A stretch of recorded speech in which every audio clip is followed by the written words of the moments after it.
So in a rather uncertain world, Hong Kong as a connector is more needed than ever. So against this backdrop, we have the Financial here today with more than 3,600 participants. And at the same time, we are going to host the APEC Finance Ministers meeting in October, bringing together 21 economies. And also throughout the year, we have the Belt and Road Summit, we have the Wealth for Good Summit, and also the Investment Summit as well. So all in all, I would say it's a rather eventful year. We have the mission to finance infrastructure for tomorrow with sustainability at its core, and do so through a multilateral model and innovative approach. People often say that a better world is possible. In my view, a better world is not only possible, but also can be built. But it can only be built through constructive actions. Our relationship with Hong Kong is a very important one. Continues to be an important market for us in terms of issuing our own bonds. We value Hong Kong as a shareholder of our institution, and I think in particular that is a channel for what has been important policy dialogue with Hong Kong authorities.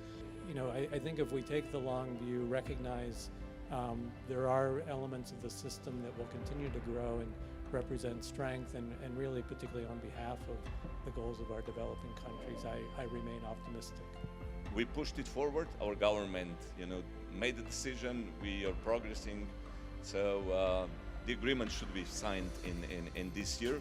So what I'm trying to say is that each one of us has to do on our backyards, stop complain, start to execute, and take Hong Kong as an example. We should discuss not whether or not it's we should cooperate, but how to cooperate in such an environment. And I really think that still a very large chunk of global trade, and it's close to 80%, is still rule-based. Maintaining that is a global public goods.